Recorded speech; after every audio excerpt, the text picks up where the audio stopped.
Xin mến chào quý khán thính giả đã đến với kênh Lúa Vàng.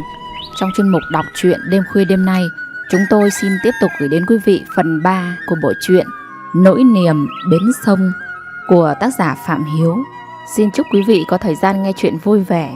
Đừng quên bình luận và ấn đăng ký để ủng hộ kênh, chia sẻ để nhiều người cùng được thưởng thức những câu chuyện hay quý vị nhé. Còn bây giờ qua diễn đọc của Thu Hà, xin mời quý vị chúng ta cùng thưởng thức. Từ trong gian buồng ở đầu bên kia, bà Điền đã nghe thấy những lời của chồng và con dâu nói. Bà bước ra gian ngoài với vẻ mặt lo lắng, rồi hỏi con dâu: "Thế thằng Ba nó đi được lâu chưa hả con?" "Dạ chắc cũng phải gần 1 giờ rồi mẹ ạ." Bà Điền ngồi phịch xuống ghế, lòng lo lắng không yên, đôi mắt đăm đăm nhìn qua khe cửa để trông chờ. Lúc này hai bên bờ sông chẳng có ánh điện vàng hắt ra, cũng chẳng có bản nhạc tình ca nào vang lên như mọi tối nữa, vì mọi nhà đều đóng hết cửa rồi. Chiếc đèn pin đã gần hết điện, chỉ còn chiếu ra một thứ ánh sáng yếu ớt được lúc rồi tắt lịm. Giờ đây, dưới dòng sông khá lớn, bị bao phủ một màu đen tối, chỉ còn lại một mình người trai trẻ đang phải điều khiển con thuyền của mình theo cảm tính. Con thuyền ngược dòng theo hướng chếch đã khá lâu. Người đàn ông trẻ tuổi nhìn về phía hướng nhà của mình, chỉ thấy một khối đen đặc. Anh đoán có lẽ thuyền của mình đã đi được chừng 300 mét rồi. Hai bên bờ hình như là bến đò thì phải. Anh bỗng nhớ người vợ đến nao lòng. Có lẽ chắc giờ này hạ của anh đang mong ngóng những quả ổi lắm đây. Anh đành liều đánh tay chèo, xoay hướng con thuyền để xuôi về bên kia, nơi có ngôi nhà, có cha, có mẹ, có những người thân và đặc biệt là một người vợ đang trông chờ anh từng phút. Mặc dù đã có nhiều kinh nghiệm trên sông nước, và mặc dù anh thừa biết rằng ở điểm này thường xảy ra dòng nước xoáy, bởi hai bên bờ đều có nhánh sông con chảy ra, vậy mà anh lại không nghĩ ra. Hay là tại cái số anh nó đưa đến anh một điều xui rủi, nên anh đã quên mình mà lao vào nơi đầy rẫy những hiểm nguy. Quả thật đúng ở cái điểm này, có hai con nước nhỏ gặp một con nước lớn. Chúng vồ vập vào nhau để tạo thành một dòng xoáy, một cái hố ác nghiệt sâu hun hút. Con thuyền nhỏ của anh đã vô tình tiến gần vào tâm điểm của cái hố ác nghiệt ấy, rồi xoay tròn, nhiều vòng và trao nghiêng. Theo quán tính, chủ nhân của con thuyền vội vàng chộp lấy túi trái cây, nhưng không kịp nữa, vì nó đã bị hất văng cùng với chiếc đèn pin xuống mặt nước. Thân thể anh bị nhao vào giữa dòng nước xoáy. Con thuyền nhỏ cũng bị lật úp, từng quả ổi chui ra khỏi chiếc túi, trôi lập lờ bồng bềnh. Anh cố bơi ra khỏi vùng nguy hiểm, cố vùng vẫy ngụp lặt, chống chọi với dòng nước một hồi rất lâu. Trong đêm đen, giữa dòng nước mênh mông sóng vỗ, anh chẳng còn biết phương hướng, rồi đuối sức buông tay và ngất lịm. Ngồi trong nhà, lòng ông Điền như có lửa đốt. Ông không thể chờ thêm được nữa, bèn đội mưa chạy sang nhà con trai lớn, đập cửa dồn dập. "Con à, con ơi, có lẽ em nó đang gặp nguy hiểm dưới lòng sông đấy." "Bố nói sao? Là ai gặp nguy hiểm gì ạ?" "Là thằng Ba. Em nó sang bên bố vợ được 1 tiếng đồng hồ rồi mà chưa thấy về con ạ." Hay là em nó ngủ bên đó rồi hả bố?" "Ừ, có lẽ thế. Hay là bố con mình đứng ở ngoài cầu rồi gọi với sang con sông xem sao." Bên này sông, trong ngôi nhà ấy, ông Đông bà Hoạt nằm trên chiếc giường lặng im nghe tiếng gió đang hun hút ở ngoài cửa sổ, cùng chung một nỗi lo lắng cho người con rể, nên chưa thể vào giấc. Không biết giờ này nó đã về được tới bờ bên kia chưa. Trong đầu ông Đông chợt hình dung ra một cảnh tượng kinh hoàng, xong rồi ông lại không dám nghĩ tới nữa. Ông thấy mình thật khổ sở vì phải nín thở để cho ý nghĩ khỏi chạy trong đầu ông. Và rồi hình như ông có nghe thấy tiếng gọi dập dờn lẫn theo trong gió thì phải. "Ông Thông Gia ơi! Ông Thông Gia! Ông Thông Gia ơi!" Phút sau tiếng gọi ấy bỗng rõ hơn, vì bên kia có hai bố con ông Điền cùng đồng thanh. "Ông bà Thông Gia ơi! Ông bà Thông Gia ơi!" Ông Đông giật mình bật dậy, lập cập vơ lấy chiếc nón lá và manh áo mưa quàng lên người, rồi mở cửa bước ra bờ sông. Đứng dưới tán cây bàng, từng cơn gió quật nước vào người ông ràn rạt. Ông cất lời thương ngược với chiều gió. Có tôi đây, ông ơi! Bà Hoạt thấy chồng dậy, bà cũng lật đật dậy theo. Trùm vội mảnh áo mưa lên người, bước qua con lối nhỏ ở mảnh vườn. Bà đã nghe thấy tiếng của ông Điền hỏi vọng sang gấp gáp. Ông thông gia ơi, thằng ba nó có ngủ bên nhà ông không vậy? Ông Đông đưa đôi bàn tay chụm vào miệng trả lời vọng sang. Ba nó về cũng lâu rồi ông à. Ông bảo sao? Thằng ba nó về lâu rồi ông ơi. Lúc này chị Hạ và mẹ chồng đứng ở trong nhà cố lắng tai nghe, nhưng chị chỉ nghe thấy tiếng hỏi chứ không hề nghe được tiếng trả lời. Sốt ruột chị lại hỏi vọng ra. Bố ơi, anh ơi, bố em nói anh ba ngủ bên đó có phải không anh? Người anh chồng quay mặt vào nhà trả lời. Ông bên đó bảo là ba nó về từ lâu rồi em à. Nghe thấy vậy, bà Điền sắc mặt bỗng thay đổi. Chị Hạ bắt đầu cảm thấy tức ở bên ngực trái, bên chân chiếc cẩu gỗ. Hai bố con ông Điền vẫn đứng hỏi vọng sang bên bờ sông. Ông có chắc là cháu về rồi không? Hay là nó đang ở bên nhà anh Xuân đấy à? Thấy bên thông gia nói rằng con rể chưa về nhà, bà Hoạt run bắn cả người quay sang gõ cửa nhà con trai. Hai vợ chồng anh Xuân sốt ruột đội mưa bước ra ngoài bờ sông. Anh Xuân cất giọng trả lời sang bên bờ bên kia. Ông ơi, em ba không có ở nhà cháu đâu ông à. Bỗng dưng mấy con người ở hai bên bờ lặng đi trong chừng vài phút vì nỗi thất vọng dâng lên. Và rồi trong đầu mấy người họ đều nghĩ đến một sự rủi ro, nhưng không ai dám thốt nên lời. Lúc này ở bên bờ thuộc địa phận của xã Thái Nam, anh Xuân giục bố mẹ. Bố mẹ ơi, cũng muộn rồi, bố mẹ hãy về nhà nghỉ đi. Ông Đông trả lời con trai. Con nói bố mẹ về nghỉ là nghỉ thế nào được? Ai còn lòng dạ đâu mà nghỉ với chả ngơi hả con? Nhưng bố ơi, bố mẹ có đứng ở đây lo lắng thì cũng không giải quyết được vấn đề gì đâu ạ. Thời tiết kiểu này là bão sắp đổ bộ về tới mình rồi đấy bố. Vì vậy bố cứ đưa mẹ vào nhà thay quần áo cho ấm áp, chứ đừng đứng ở đây nước mưa ngấm vào người, mai lại ốm ra thì lại khổ. Để hai vợ chồng con đi dọc đoạn sông này xem sao bố ạ. Nghe con nói cũng có phần đúng, ông Đông liền quay ra bảo vợ. Bà ơi, con nó đã nói như vậy thì tôi với bà cũng vào nhà đi thôi. Vậy là hai ông bà đành dò dẫm từng bước trong cái lối đi nhỏ để về nhà.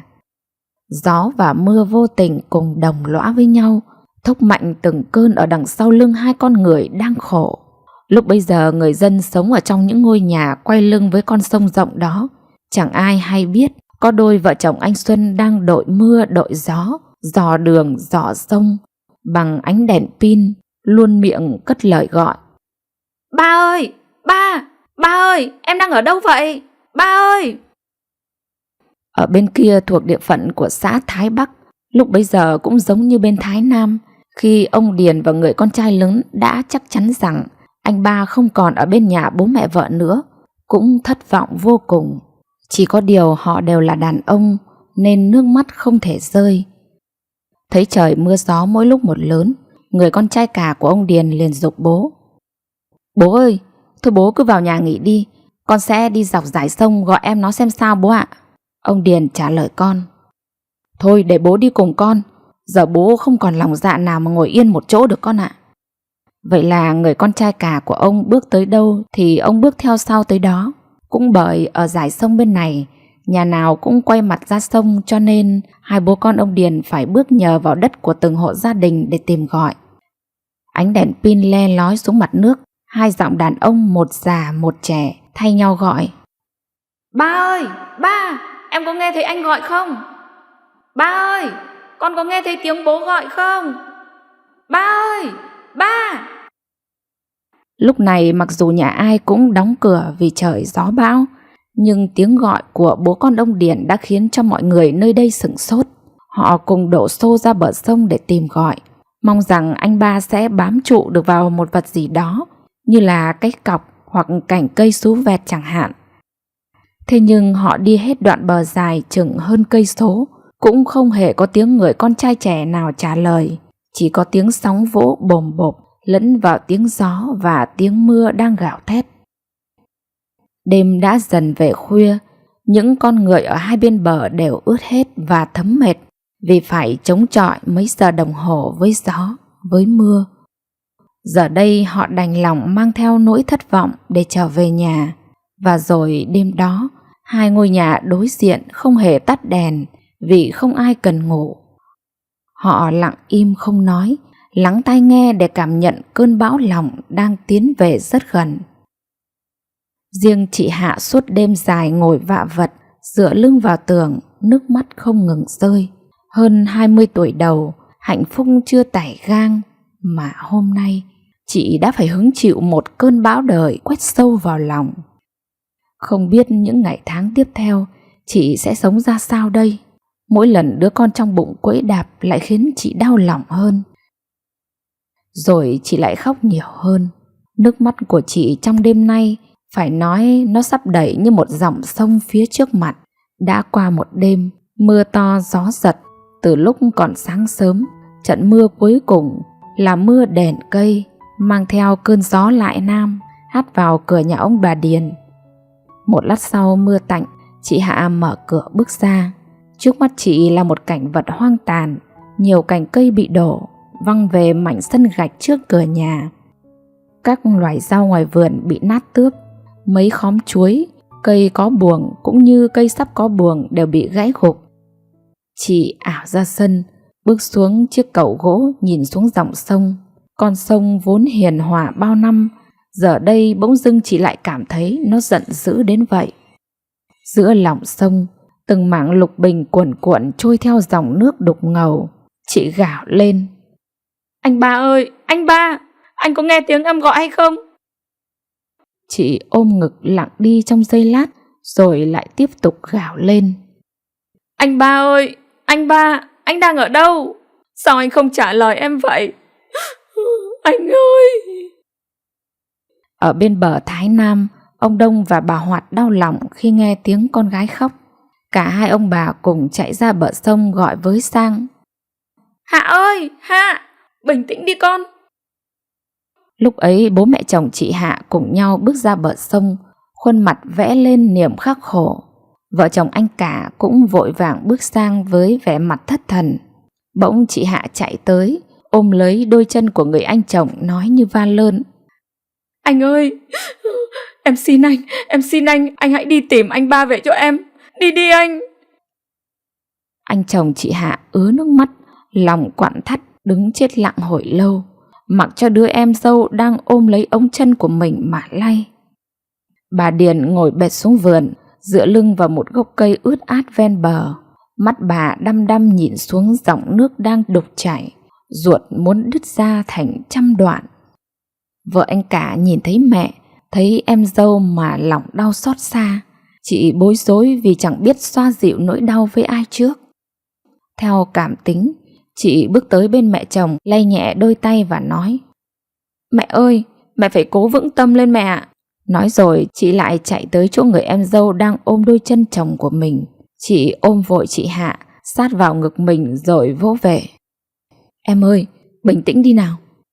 Ở bờ bên kia, ông Đông và bà Hoạt chỉ muốn chạy ngay sang cùng con gái, nhưng đành bất lực vì giờ này không ai dám chở đò cho mà đi.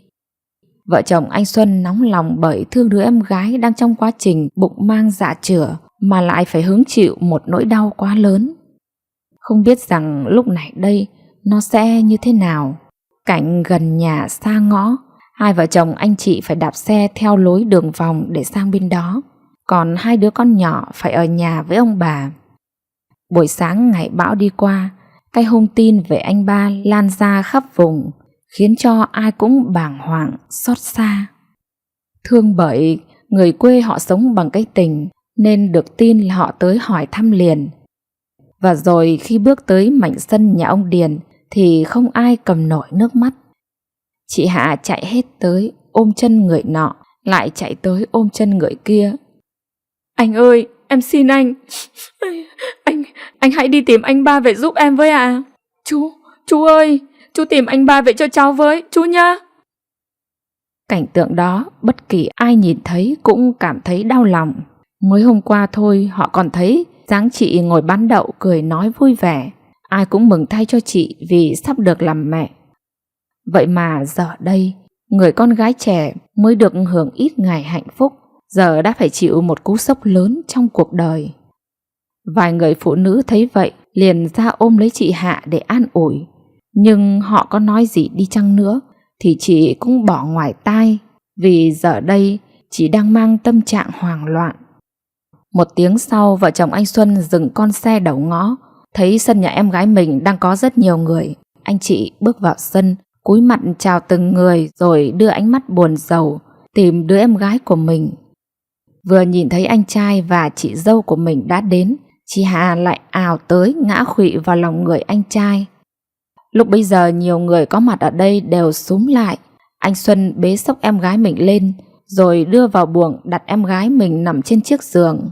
Vợ anh cả vội vàng ngồi lên giường, luồn tay vuốt ngực. Còn vợ chồng anh Xuân thì nắn bóp đôi bàn tay và đôi bàn chân cho cô em chồng. Trong khung cảnh nhà ông Điền lúc này thật trầm buồn. Bên bậc cửa ngôi nhà ngang, ông Điền ngồi ôm đầu khắc khổ. Bà Điền vẫn ngồi thẫn thờ dựa lưng vào gốc cây. Có vài cô bác vây quanh. Nơi giữa sân, nhóm đàn ông thanh niên đang bàn bạc phương hướng tìm kiếm.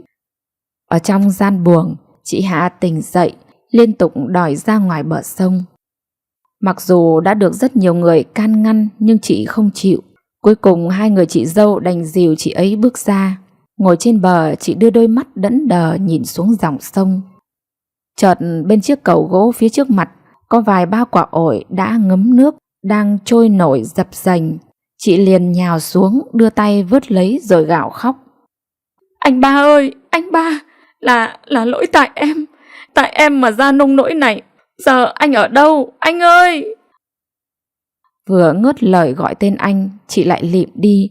Thân thể chị gần như lao xuống dòng nước đục ngầu, thì có một bàn tay cứng cáp nào đó đã kịp đỡ lấy. Sáng hôm ấy, những người láng giềng thân cận với gia đình nhà chị Hạ tập trung ở giữa mảnh sân để bàn bạc. Trong cuộc thảo luận, họ đưa ra một phương án tìm kiếm thi thể anh ba bằng thuyền chài kéo lưới, rồi nhanh chóng quyết định. Vậy là hơn chục thanh niên tuấn tú, cũng từng có ít năm trong nghề sông nước không ngại ngần, liền xung phong. 10 mấy con thuyền bắt đầu lượn đi lượn lại trên mặt sông dài chừng hơn 1 cây số. Bên bờ đất Thái Bắc lúc bấy giờ, ông Điền, bố chồng chị Hạ, đang ngồi dưới chiếc cầu gỗ. Còn bà Điền thì ngồi trên bên bờ cùng vợ anh cả, vợ anh Xuân và chị Hạ. Dọc đoạn sông, dưới mỗi chiếc cầu nhà ai đó cũng đều có người ngồi trông. Nhiều người dân đi đường vì hiếu kỳ nên đã đứng kín đoạn bờ dưới để xem. Anh cả và anh Xuân thì sốt ruột, cứ đạp xe, đạp lên đoạn trên xem sao, rồi lại hối hả đạp về đoạn dưới này xem tình hình thế nào. Bên bờ đất Thái Nam, ông bà Đông Hoạt cùng với họ hàng thân thích cũng đang ngồi đó chờ đợi. Tất cả những người đang đứng ở hai bên bờ đều có chung một sự khắc khoải, hồi hộp và lo lắng. Những con thuyền nhỏ chậm chạp kéo chài vòng lên khúc sông trên, rồi lại quay xuống khúc sông dưới. Những đôi tay khi mỏi lại được thay thế bằng những đôi chân đạp chèo. Họ lướt tới đâu đều mang theo ánh mắt của biết bao con người đang đứng trên bờ chờ đợi. Dòng nước lúc này chẳng thể bình lặng như ngày cũ nữa. Nó cồn cào, sủi tăm, đục ngầu bởi những mảng chì luôn khô khoắng, bởi sự khiếp đảm của những loài thủy sinh trốn chạy vì bị động. Từng mảng lục bình bị lộn nhào tan tác, rời rạc ra thành từng nhánh nhỏ bởi sự tác động của những mái chèo khô. Trời đã về chiều, ánh hoàng hôn sau ngày bão đang phủ xuống miền quê ấy một màu vàng nhạt. Đáng lẽ ra bằng giờ này, mọi khi là chị Hạ đang niềm nở bán hàng ở đầu ngõ, còn anh ba thì đang bận bịu chăm sóc cho mấy con lợn đây. Nhưng hôm nay dường như 6 con lợn ấy cũng cảm nhận được sự vắng bóng chủ nhân của nó thì phải. Mặc dù đã rất đói, nhưng chúng chỉ nằm ủ rột một bên thềm chuồng, miệng chỉ khẽ rên ồn ỉn, chứ chẳng dám réo đòi ăn. Một người phụ nữ là láng giềng gần liền, tất tưởi đổ dồn hết mâm cơm canh của bữa trưa, trộn lẫn với nồi cám rồi đổ cho chúng ăn. Việc đó đã xong, chị lại vội vàng đi nấu bữa tối giúp gia đình. Chị Hạ vẫn ngồi đó, mắt đăm đăm nhìn theo những chiếc thuyền đang cố kiếm tìm, chẳng hề để ý tới mấy con lợn đang nhớ bữa nữa. Cách chỗ chị ngồi không xa, một chiếc thuyền bỗng dưng đi rất chậm vì nặng lưới, rồi có một giọng lớn của đàn ông hô to: "Thấy rồi!" Phút giây đó, bao ánh mắt từ hai bên bờ đổ dồn về chiếc thuyền. Có tiếng hô vừa phát ra, một người thanh niên vạm vỡ rời tay chèo dùng hết sức trẻ, vơ vội đoạn dây lưới, cuống cuồng xài những sải lưới dài kéo lên mũi thuyền.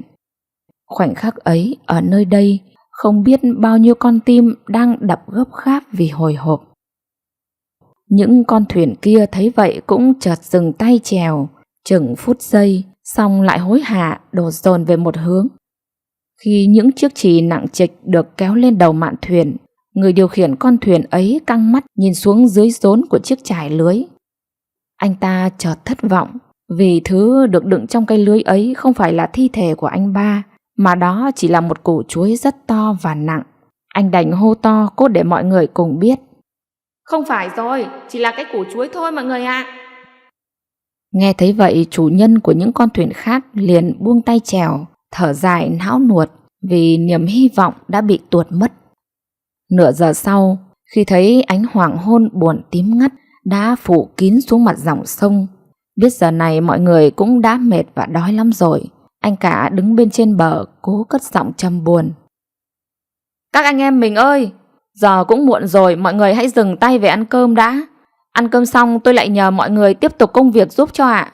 Xin cảm ơn mọi người rất nhiều."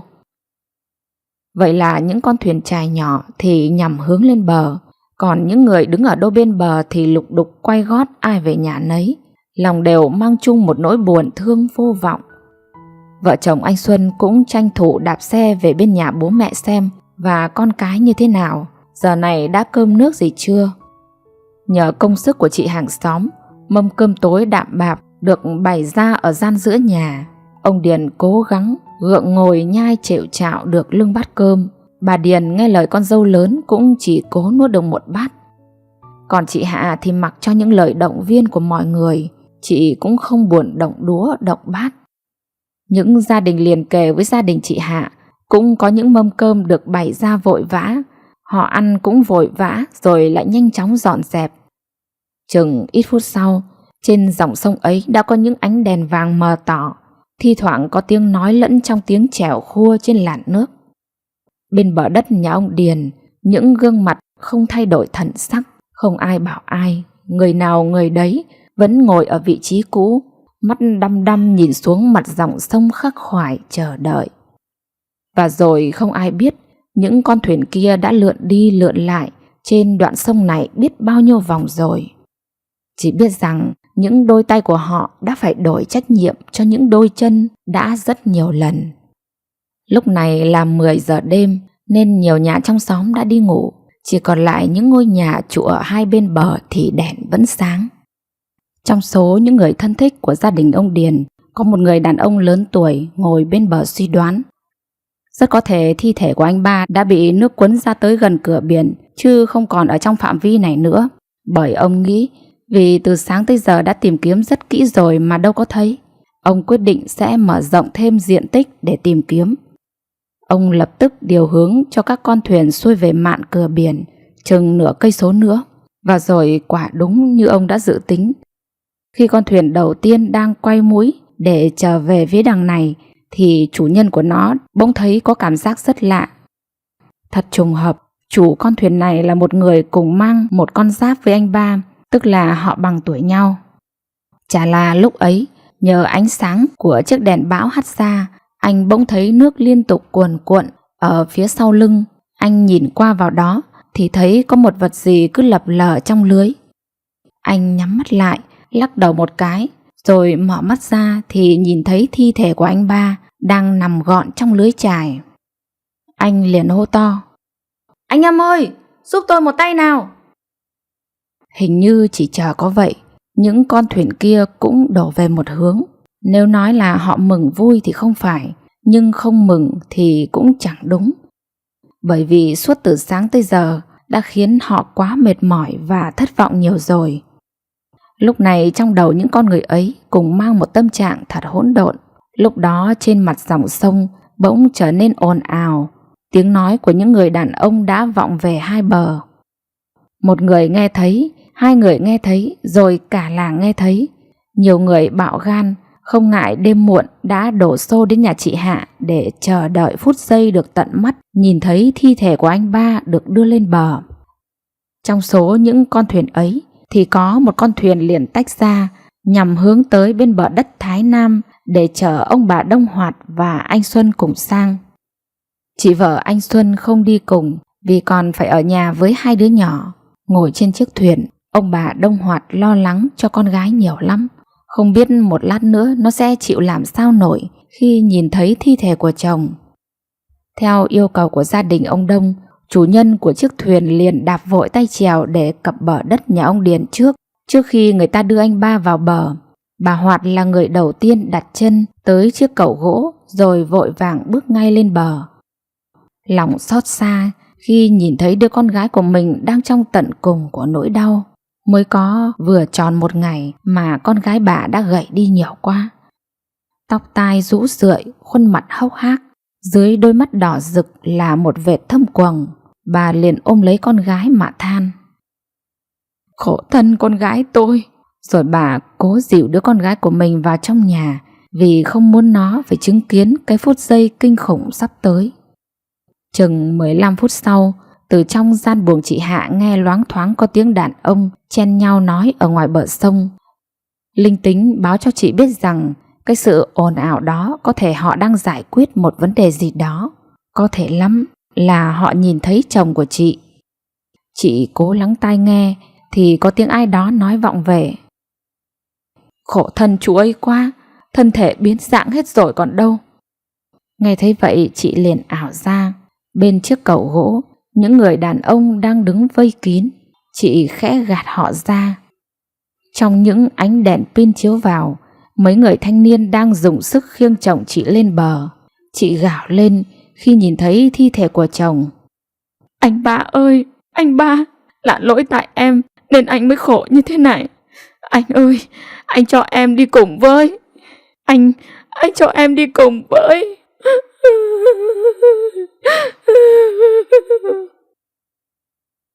Ngớt lời than, người góa bụa trẻ tuổi liền ngất xỉu ngay tại chỗ. Ông Đông hết nhìn con gái rồi lại nhìn thi thể của con rể mà cổ họng nghẹn lại. Còn bà Hoạt thì nước mắt như mưa. Sau khi được họ tộc bàn bạc và đưa ra thống nhất, đám tang của anh được tổ chức gói gọn trong ngày hôm sau. Cũng bởi một nhẽ là do tiết trời nắng nóng và thi thể của anh ba đã bị ngâm trong nước mất một ngày trời nên không thể để lâu thêm được nữa. Được tin người anh trai thứ hai và người em trai út của anh ba cũng về đông đủ.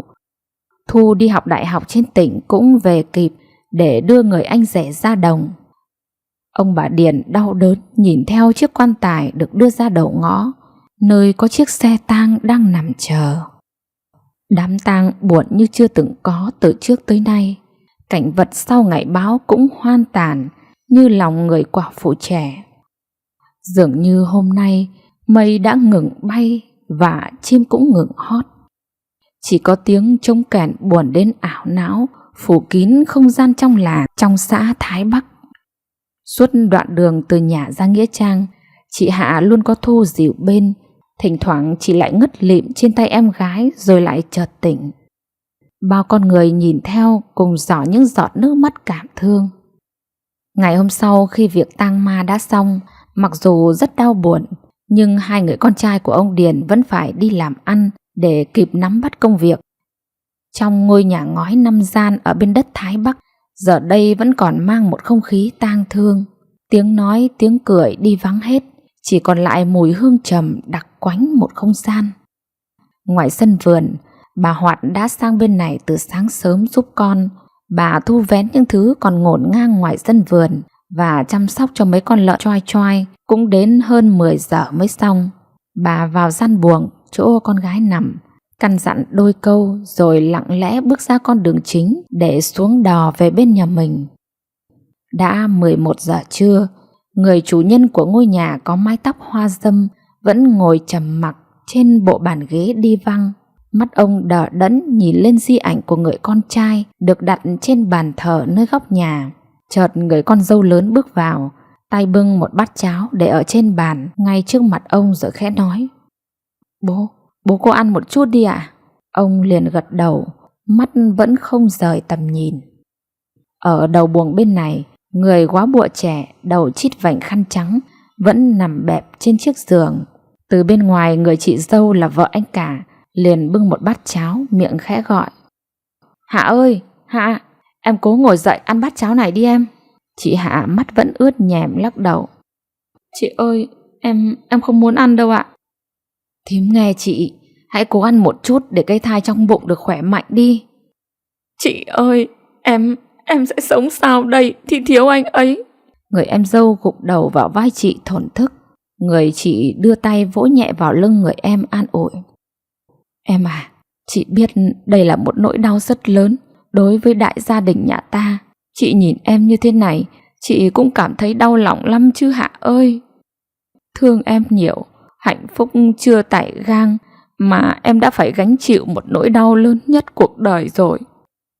Cùng cạnh làm dâu với nhau, em đau 10 phần thì chị cũng đau 5 phần đấy Hạ à.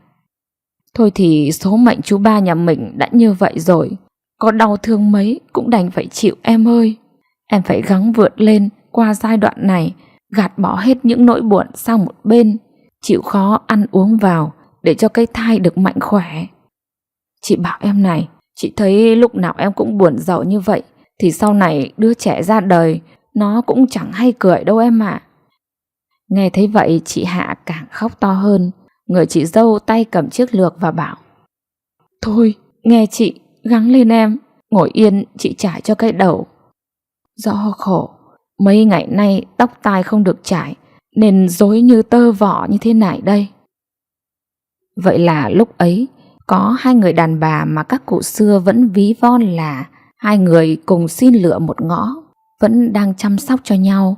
Người chị nhẹ nhàng gỡ những lọn tóc rối, cột gọn gàng sau gáy, rồi ân cần bón từng thìa cháo cho em. Mỗi lần người em lắc đầu bảo thôi thì người chị lại dỗ dành bằng lời ngon ngọt cho tới lúc người em ăn được hết một bát cháo.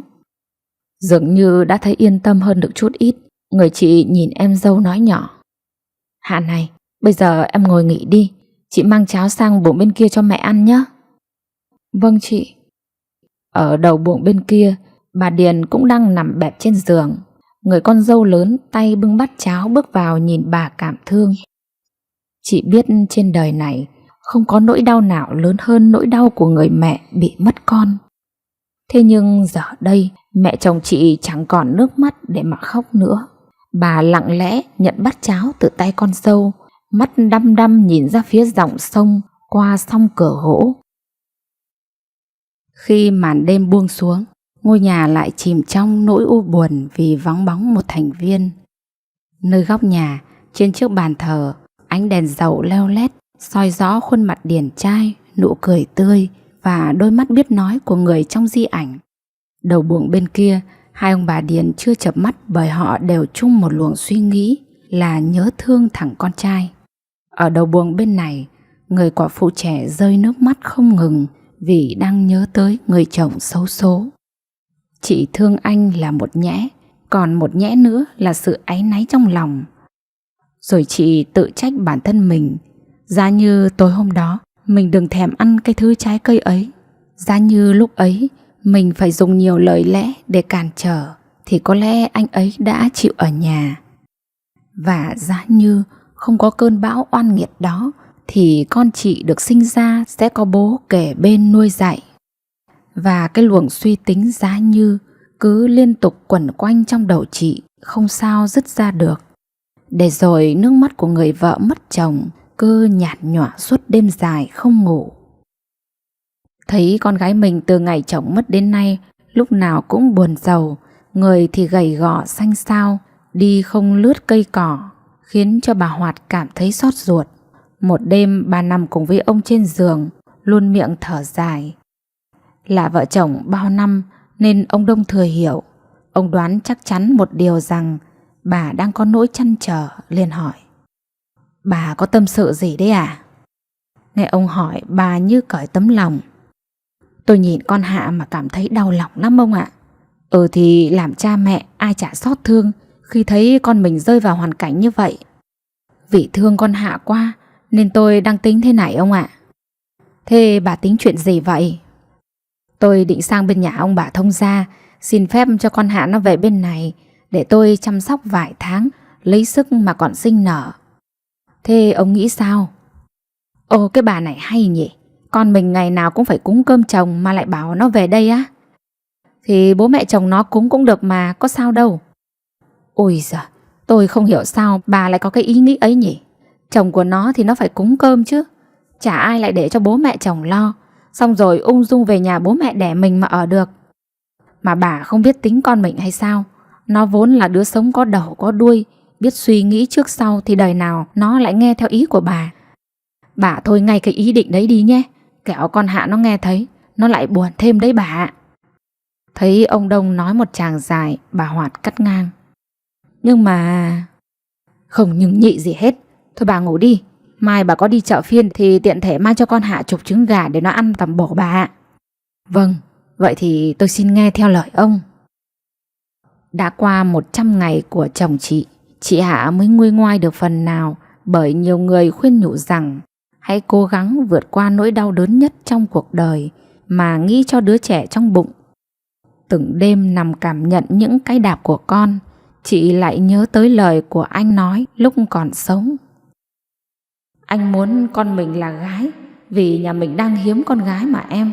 Với lại anh thích con mình là gái bởi vì con gái bao giờ cũng xinh giống mẹ. Nhớ tới những lời của chồng, chị lại thủ thỉ như đang nói chuyện trực tiếp với anh. Nhất định con mình sẽ là con trai, vì con trai bao giờ cũng khỏe mạnh giống bố nhé anh. Kể từ lúc con trai mất, ông bà Điền càng thương con dâu nhiều hơn, nên bảo chị nấu ăn chung chứ đừng ăn riêng. Lần đó chị Hạ định trở lại với nghề làm đậu phụ để kiếm chút bã nuôi mấy con lợn, nhưng hai ông bà một mực không đồng ý vì sợ con dâu vất vả. Hai người họ thương đứa con dâu bụng đang vượt mặt thì làm sao có thể làm được việc nặng như xách một thùng nước to hoặc bưng một nồi nước đậu lớn để đặt lên trên bếp than. Ông liền sáng tối đi tìm rau cỏ về thái băm đun nấu, rồi chính tay ông lại là người đổ vào máng cho chúng ăn. Nhờ công chăm sóc của bố chồng, vào đúng thời điểm sau 100 ngày của chồng, chị Hạ đã bán được hết lứa lợn. Số tiền ấy chị gói gọn cất đi để chờ ngày sinh nở. Một buổi tối ngày đầu đông, chị Hạ thấy bụng đau râm ran và liên tục muốn đi nhà cầu. Ấy vậy mà chị cứ ra nhà cầu ngồi một lát rồi lại quay về gian buồng của mình, vì chẳng thể đi đại tiện được. Ở đầu buồng bên kia, bố mẹ chồng chị đã ngủ, chẳng hề hay người con dâu cứ đi lại trong nhà. Bỗng có tiếng ầm của chiếc xe tải vừa đổ cho nhà ai một chuyến đá để nung vôi, khiến bà giật mình thức giấc. Nhìn sang đầu buồng của con dâu, điện vẫn sáng. Cùng lúc đó chiếc đồng hồ quả lắc đánh 2 tiếng. Bà liền bước qua cất lời hỏi. Ô, sao giờ này mà con vẫn chưa ngủ hả Hạ? Chị Hạ nhăn nhó trả lời. Dạ, con thấy bụng đau râm ran quá mẹ ạ. Vậy hả? Thế thì con đang trở dạ rồi đấy. Để mẹ gọi chị dâu dậy đưa con lên trạm xá nhá.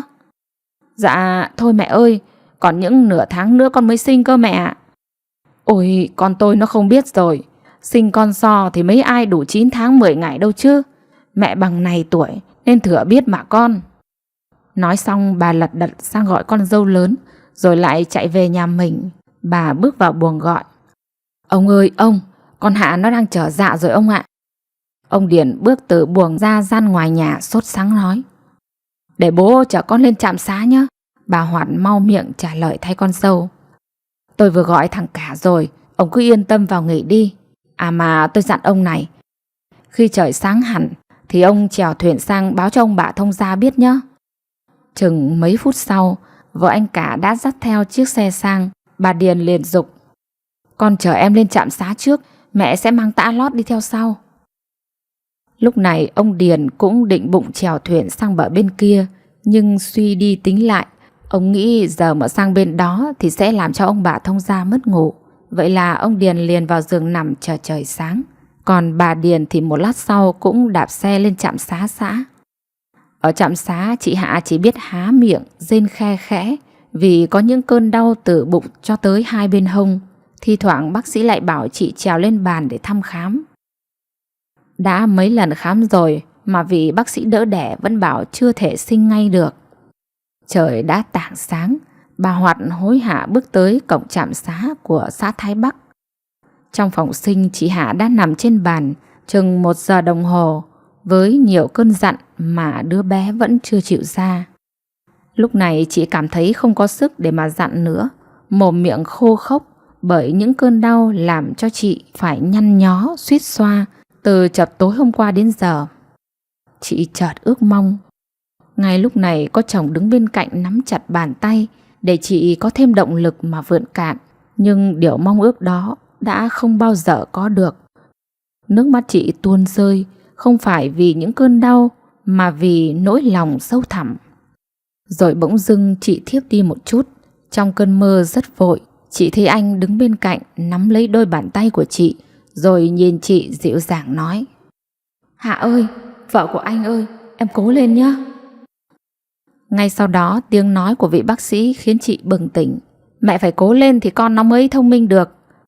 Và thế là chị cố lấy hơi thật sâu và dặn thật mạnh. Rồi sau đó chị nghe bên tai có tiếng khóc oe oe lẫn vào lời của bác sĩ: "Là một bé trai nhé bà nội bà ngoại ơi." Nghe thấy lời nói của bác sĩ cùng với tiếng khóc của đứa trẻ, hai người mẹ của chị Hạ đứng bên ngoài chợt thở phào nhẹ nhõm. Một lúc sau, bác sĩ bế ra đứa bé khỏi vòng, cười nói vui vẻ: "Nào, giờ thì bà nội bế cháu hay bà ngoại bế cháu đấy ạ?" Bà Hoạt định đưa tay ra bế cháu, nhưng bà chợt khựng lại vì nghĩ để cho bà nội bế cháu đầu tiên thì mới phải, chứ bản thân bà chỉ là bà ngoại thôi. Nghĩ vậy bà mau miệng nói: "Dạ, để cho bà nội đỡ tay cháu đi ạ."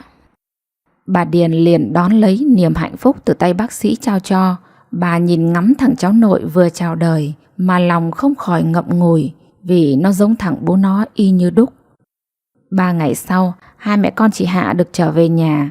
Ông bà Điền sắm một mâm cơm cúng mụ rồi đặt tên cho đứa bé là Hoài An. Ngôi nhà bên đất Thái Bắc kể từ ngày có tiếng khóc của trẻ thơ mới xua đi được cái không khí trầm mặc. Nhà có thêm đứa cháu nội, ông bà Điền bận mải hơn nên cũng vơi đi chút nỗi buồn trong lòng. Chị Hạ thì lại khác. Từng đêm đông, chị ngồi ngắm gương mặt của con mà lòng nhớ thương chồng nhiều quá. Mùa đông qua, mùa xuân nữa lại tới, rồi đến mùa hạ lại về. Bé Hoài An cứ lớn lên trong vòng tay yêu thương của ông bà và mẹ. Tối tối dưới ánh trăng, ông Điền lại trải chiếu ra sân làm ngựa cho cháu nó cưỡi. Rồi thành lệ, tối nào nó cũng bắt ông cúi người để cho nó cưỡi vài vòng trong lá chiếu rồi mới chịu đi ngủ. Nó có cái tật mỗi khi nằm trên giường là một tay sờ tim mẹ, một tay xoa vào bụng mẹ nó. Thời gian thấm thoát trôi đi, thằng Hoài An đã được 2 tuổi. Chị Hạ bèn xin phép bố mẹ chồng cho cháu được đi học ở trường mầm non. Chị nhờ bố mẹ chồng đón giúp, còn mình thì túc tắc làm đậu phụ để kiếm chút bã nuôi vài con lợn cho đỡ buồn. Trong một buổi chiều, chị lại bày hàng nơi đầu ngõ. Khách mua hàng đến với chị nườm nượp. Họ mừng thay khi nhìn thấy niềm vui đã trở lại trên gương mặt của người góa bụa trẻ. Kể từ ngày có thằng cu Hoài An thì cũng là lúc hai đứa con của anh cả đã lớn. Được cái hai vợ chồng anh cả đều là người hiểu đời. Họ hiểu rằng em dâu mình đã thiệt thòi nên cứ để cho hai ông bà Điền tập trung trông nom thằng Hoài An thôi. Vì vậy ngày nào hai ông bà cũng thay đổi nhau đưa đón cháu đi học. Mặc dù là những tháng hè, nhưng trường mầm non vẫn nhận coi trẻ, nên chị Hạ cũng đăng ký cho con đi học để làm quen dần với con chữ. Vì vài năm sau, Hoài An sẽ bước vào lớp 1 rồi. Hôm ấy vào lúc đón cháu, bà Điền bất ngờ gặp được một người đàn ông còn trẻ tuổi, cũng đi đón con tại cổng trường. Bà liền cất lời bắt chuyện làm quen trước. "Này cháu ơi, ta nhìn cháu thấy quen quen, hình như cháu học cùng thằng ba nhà cô có phải không vậy?" Người đàn ông trẻ ngỡ ngàng. "Ôi, thế cô là mẹ của bạn ba ạ?" "Vâng, dạ đúng rồi, cháu với ba học chung một lớp đấy cô ạ. Qua câu chuyện bà được biết anh ấy đã lấy vợ từ mấy năm trước rồi lập nghiệp ở một tỉnh ở phía Nam. Thật thương tâm, năm ngoái người vợ trẻ của anh cũng mất vì bạo bệnh nên anh đành đưa con để về quê sống. Bà Điền đồng cảm và chia sẻ với anh ấy rằng anh ba cũng không còn trên cõi đời này nữa. Cảm thương với người bạn của con, đêm về bà nảy ra một ý định trong đầu. Bằng giá nào bà cũng phải tác hợp cho anh ấy với chị Hạ trở thành một cặp. Bởi bà nghĩ cho dù bà có thương cháu nội đến mấy thì bà cũng không thể ích kỷ mà giữ con dâu ở vậy để nuôi cháu mình được. Đời người đàn bà được mấy năm thanh xuân.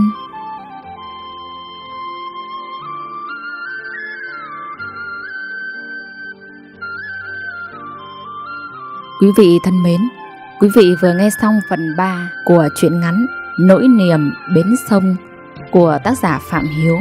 Xin hẹn gặp lại quý vị ở phần tiếp theo của bộ truyện này. Còn bây giờ xin chúc quý vị có một giấc ngủ thật ngon. Xin kính chào và hẹn gặp lại.